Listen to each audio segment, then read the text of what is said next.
Hola. ¿Cómo está? ¿Y bien? ¿Y tú?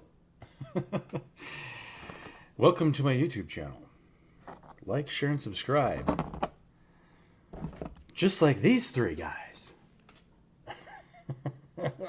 I can't remember why I had these little Lego characters out here, but, you know, gotta have little buddies. A good friend of mine showed me a picture. Somebody was doing a YouTube channel where they had one of these guys mounted right on the front, like I could mount somebody like this right on the front. It's like, greetings from Spaceport 4107. I don't know. So, what are we going to talk about today? Insurance. I have been having a conversation about insurance now for a while. Insurance is an interesting topic, right?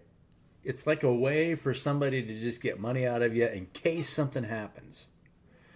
Right? We're almost like refusing our own ability to create our own reality by buying insurance.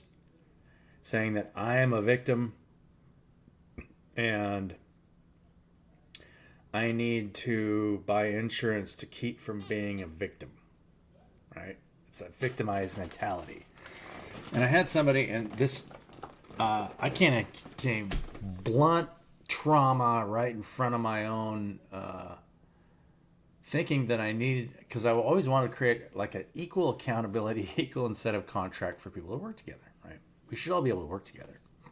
But, and this is actually a scriptural thing, you can't create external laws to change someone internally. If that makes sense, right? And so, Legal Shield, Legal Shield rep, I called him in, right? Unwillingly, I called him in because I was wanting to, you know, get some attorney help. So I called in the Legal Shield rep. My intuition pulled him in. And I'm like, yeah, I could do that. Yeah, I can be this and that. But I think at the end of the day, I'm going to say no, right? Because, I mean, God's laws aren't man's laws. And you'll never be able to create any kind of agreement written on paper that isn't a. I could write it down on paper of what the laws of my heart are. And it's always in the present. It's never holding anything of any kind of debt or guilt or shame or, right, the heart can't do that because it's learning about itself. How can you blame something for learning about itself and growing? It's the nature of reality, right? If you try to blame someone for making, for incidentally hurting themselves, and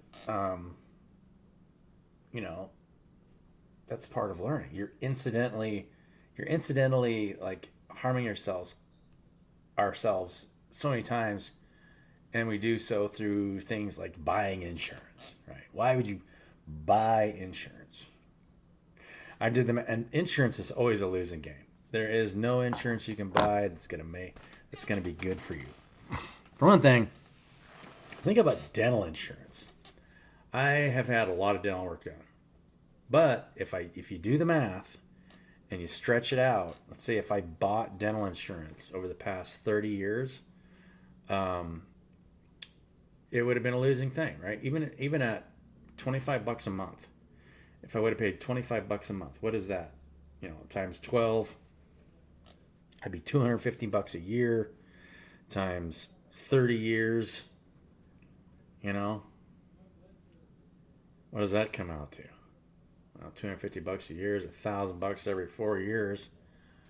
So 8,000, 9,000. Well, it'd be pretty close to what I've spent on dental work. Probably $9,000. So maybe if you can find dental insurance for $25 a month, I don't know.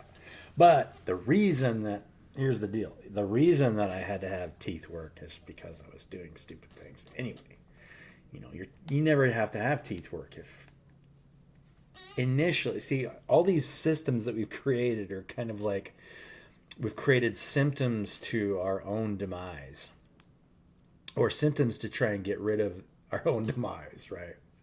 It all comes from our emotional states and what we believe about ourselves. This happened to me on Saturday night.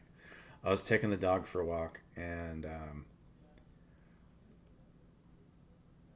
I went outside, and the next door neighbor, actually, it's the next house over. So I got one neighbor between me and them. Good thing, too. I'm not sure if I want these things baying at me every time I came out the door. They got a bunch of goats. Probably, I don't know how many goats they got. And I was walking by, and I heard them, "Mah, mah." And so I answered him, of course, me being me, talking to the animals. And I created an image in my mind, loving these goats. And as I was walking by, and they responded accordingly, right? I mean, they started making a lot more noise. This is like at 9:30 at night. It was before 10, I think. And I walked around, and then I was walking back towards the house on the other side. My dog in front of me perked up her ears, and I turn around, and here I got two goats just coming at me full bore. One of them's got their head down, and I got this feeling. I kind of got this image in my head where they were a little confused.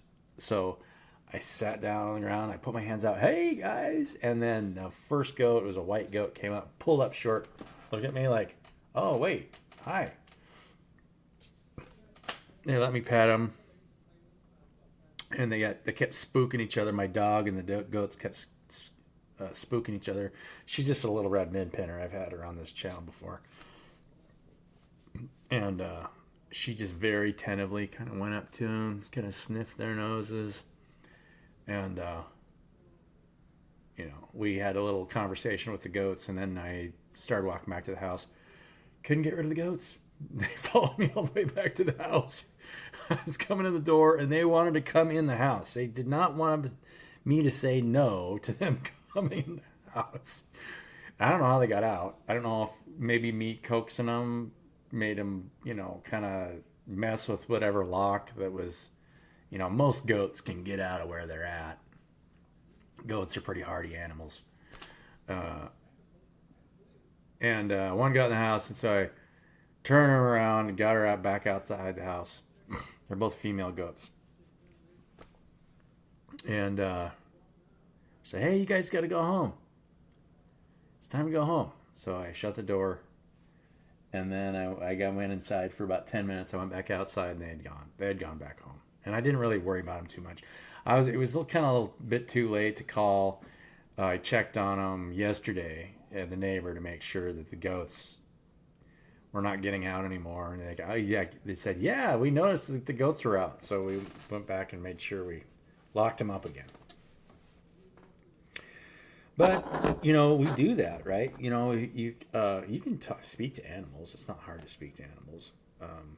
All you have to do is create the image and the intent, and then speak it, and then your throat chakra will create the vibration of the way your heart feels and the image that you're trying to portray, right? And this is something that I've understood, that there are going to be groups of people that will be working together in heaven, right? But it's always when you get to that state internally. It's not a place that you're going.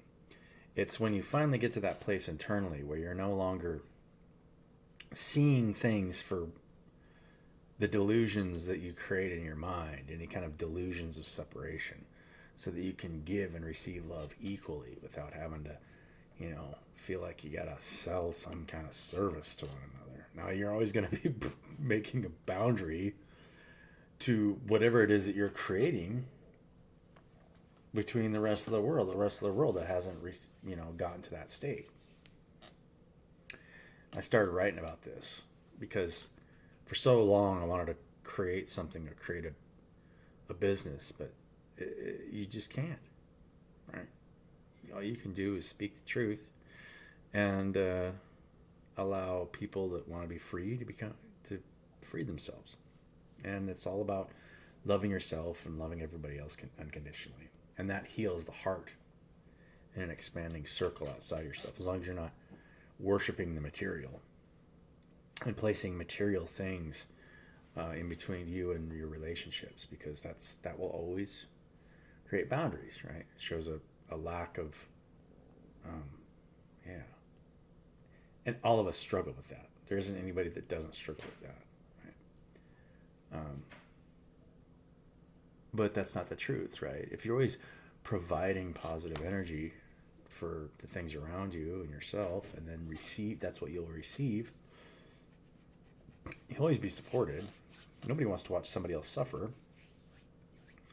But the last thing you want is a relationship built on the exterior or the material. It's just not healthy, right? Whether that be the way we look or, the temporary ways that we present ourselves or act.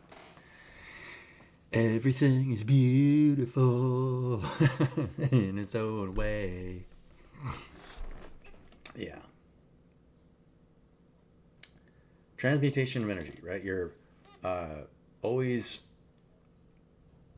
pulling towards you, creating the world that you're envisioning.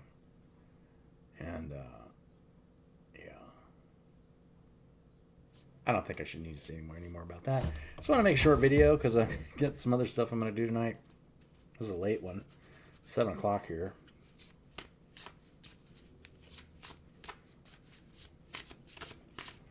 Let's see what Mr. Lego guys have to say. All right. Oh, that one want to come out. Intuition. All right. This intuition card is always very dark. It's like I think there's a mirror there. Can you see that? It's like you're looking into the eye, a cosmic eye, and you're seeing a mirror kind of floating in a pupil of an eye. It's pretty cool.